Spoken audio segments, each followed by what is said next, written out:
So what do you think is the most effective type of renewable energy? Okay, that's a really good question. And it actually, the answer depends. Depends on a couple different factors. So, depends on whether or not you're a residential customer, basically if you're putting in the energy production at your home, or whether or not you're looking for like the greatest bang for your dollar from a larger scale. Really good case in point on this is big wind. So PSE, for example, when we were deciding on what kind of utility scale energy production to put in place, we actually chose professionally sited large wind operations because they operate at about 32 to 35% efficiency. And so for the kind of the return on investment, our professionally sited wind farms, we have 3 really big wind farms over east of the mountains in very windy territory, and they produce a lot of power for the company. Now, customer, for example, though, they may want to make power and just kind of spin their meter backwards and make some of their own power.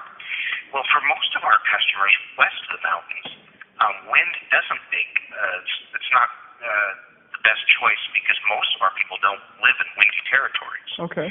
So in that case, solar is by far the better play west of the mountains, and you get the biggest bang for your buck. So I would say at the residential scale, definitely solar. And at the utility scale or large scale, go with professionally sited large wind turbines east of the mountains. Thank you. All right, we have another question for you. Sure. Okay, what is your opinion on renewable energy as a whole? Oh, okay. I actually love it. I think it's fantastic. It's good for the environment.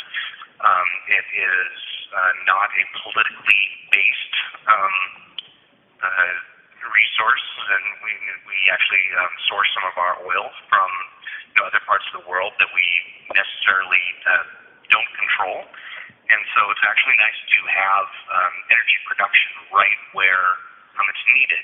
And so I'm a firm believer in renewable energy. It's clean, it's sustainable, and it's politically sound. Thank you. Thank you. All right, we have another question. So my question is, what types of renewable energy does Puget Sound Energy interact with or use? Okay, that's a great question. So from a utility standpoint, we actually have a varied resource portfolio. We have hydro, we have natural gas, we have coal, we have wind. From a renewable energy standpoint, we also support customer generation, and so we've actually supported several dairy digesters. That's where cow manure, for example, when it off gases, makes methane. That's a really bad greenhouse gas.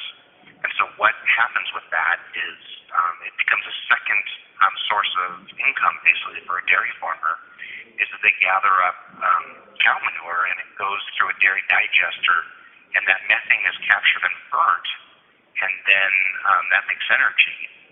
And then the CO2 that comes out of it is actually less of a greenhouse gas. So it's still a greenhouse gas, but not nearly as bad as methane. So we do support various dairy digesters up and down the Puget Sound area, and we support through our Green Power program wind farms, and we support over 4,000 solar customers right now that take part in net metering and the state's renewable energy incentive program. So there are a bunch of different sites of projects that PSE gets involved in, whether they're small-scale customer renewable generation like solar, or middle-sized, like say 100 to a megawatt, 100 kilowatt to 1 megawatt of production, or very large plants like hydroelectric power or large-scale wind farms. Okay, thank you. We have another question for you. All right, this is the final question. It's about solar. Would you personally recommend to buy residential solar panels, like to put on the roof of your house, per se? Okay, great question. So right now, it is one of the most interesting times for residential solar. For the last several years, I would have said absolutely, I believe in it, and I've supported people going solar. Right now, we are getting to the point where the current solar incentives, from the state standpoint, end in 2020.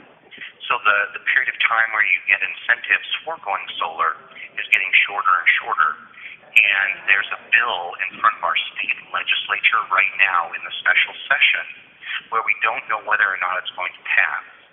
And so it makes it very tough for me to personally suggest going solar under the current program, or if it passes, do you wait until July 1st to join the next program if it passes? So it's fascinating that you asked me that today, because this week and next week will tell whether or not it's wise to go right now or to hold off into the summertime for the next program. I very much have supported it, and I wish I could have personally done it a couple of years back. I live in a high-rise condo where I don't own the property itself, but if I'd owned the house, I would have absolutely put it in myself. But right now, it's a really uncertain time over these next 2 weeks. Okay.